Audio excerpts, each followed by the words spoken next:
Rise of the Ronin is the latest Sony exclusive for the PlayStation 5, developed by Koei Tecmo's Team Ninja that did the Ninja Gaiden, the Nioh games, and the Wulong game, which I haven't actually played Wulong, but I do really, really love the Ninja Gaiden series and the Nioh games.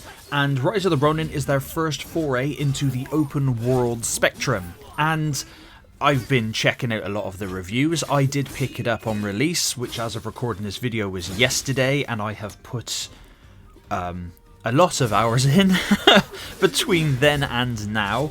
Not because of any deadline for reviews. I don't get review copies of games. I buy games, much like everybody else in the world. And I have to say that although I do not think Rise of the Ronin is worth 70 quid, I don't think any games are worth £70. I have to say that it is actually a very fun game and a really good open world game. It's not the best one at all, we'll get into that in a moment, but I do think it's worth picking up, but when it goes cheaper, which I know is a bit of a dick kick to the developers, but I don't mean it that way. But here, usually with Sony's first-party releases, they're more often than not quite well polished and, you know, relatively easy on the jankiness. But with Rise of the Ronin, unfortunately, even on the performance mode, the game drops frames like a mofo, especially in busy areas and whatnot. So hopefully there's a patch coming soon. And apart from that, obviously graphically, it's not the most graphically appealing game, but it's not a bad game in terms of graphics at all, in the slightest. And gameplay here, first and foremost, is really, really fun, and just there's a lot to do, which is the most important part of games, is graphics. So essentially, you are you can choose to be male or female, and you are a blade twin. You are someone, a character that was brought up in a specific clan. And I'm not going to give too much away story-wise, but essentially you get separated from your blade twin, and then the story basically gets kick-started with you trying to locate your missing blade twin. And you can fully customize your character. I basically, in terms of the way the character looks, left it with the default, because I thought the default one just looked pretty good anyway, so I kept it at that. But here you also have a ton of different armors and weapons that you can equip to your character. And each one has obviously a different look with different stats and buffs and debuffs and etc. But you can also transmog, so you can equip all of the best stat gear, which may not always look the best, but you can make yourself look the way you wanted to, which is pretty cool. There's a lot of different play styles in terms of weapons you can use. You can have dual katanas, you can have a single katana, you can have a spear, you can have a big ass sword, you can have a saber, you can use flintlock pistols, and you can use musket rifles. You can go bare-fisted if you want to and punch the living crap out of people, monk style. It's really, really cool, and it does use the usual parry system and heavy attack, light attack. There are different stances that you can use by holding R1 and then flicking the right stick in left, right, or down, and you can unlock more and more different special attacks and special moves, and as you progress and become more proficient in whatever weapon you're using just by using it. There are plenty of side quests to do.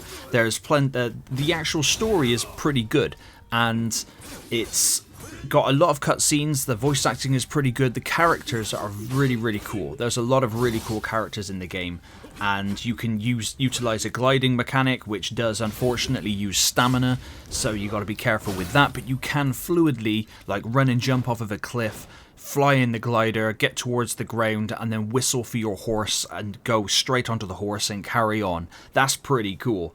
There are plenty of places which are just teeming with enemies, so that you have to clear them out, and it's kind of then helps you unlock things around the general area. There are shrines that you can pray at. There are cats you can collect. You can play in a gambling game, which is odds and evens basically. It's nothing too intuitive, but it's a side distraction. You can also unlock dojos where you can go and duel with people to get special rewards and all that kind of stuff.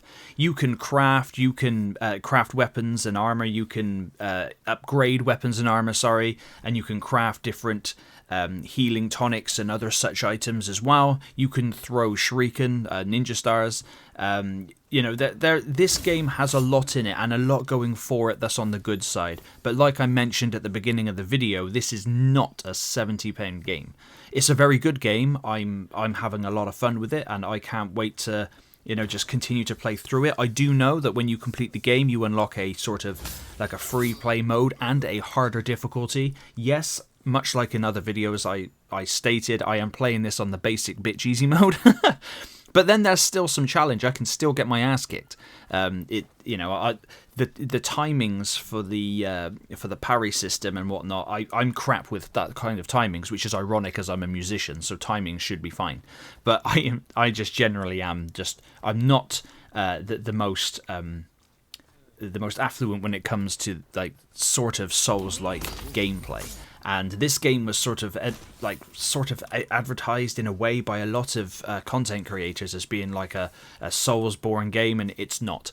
If you don't like the Soulsborne games, you will probably like this one. Is this game as good as Ghost of Tsushima? No. But I don't think that's a detriment to it. It's its own game. It's doing its own thing. It obviously has taken inspiration from Ghost of Tsushima as well as Assassin's Creed, but in actual, it's its own entity. It's a game based within the 1800s in Japan. I love the Japanese culture, and I like Sekiro, Ghost of Tsushima. I will play any game I can get in feudal Japan. So I'm very happy with that. There's also, with the side stuff as well, which I forgot to mention, there are like wanted fugitives that you can go and hunt down on the map and kill them, and obviously get bonuses and rewards and stuff. So, and applying skill points is the usual. You gain experience, you level up, you apply skill points. I think that's pretty self-explanatory. So if you've got nothing on at the minute, if you've got nothing to play, and you have 70 quid knocking about, I'd say, I mean, sure, it's quite a long game. There's plenty of content in there, but if it's a game that's just on your radar and you're in no rush, I don't think you're going to be missing a ton. And like I said, in actual fact, this game should have been like a 40 quid release. This is not a £70 game, especially considering the quality of its release with its frame rates being dropped. I did try it on some of the higher graphics modes as well, and I thought my eyes were going to explode because of how badly it was dropping those frames. But it just seems to be a thing I've noticed a lot with PlayStation games, because even The Last of Us Part 2 remaster, that one drops frames occasionally. I haven't played Final Fantasy VII Rebirth, but I will in a couple of weeks. I've heard that one drops frames as well in performance mode. Final Fantasy 16 struggled as well.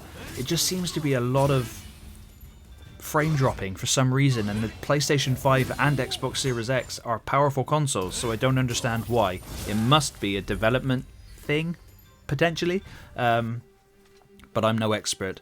But yes, Rise of the Ronin is it's a good game. It's not a bad game. It's a good game. I'm enjoying it. But again, that's because I love Japanese. Any games I get to play as a samurai, I'm pretty much all up in. But if you're not the same, then I'd recommend waiting for a sale, 100%. But let me know in the comments down below if you've checked this game out, or if it's a hard pass from you. And as always, thank you very much for watching.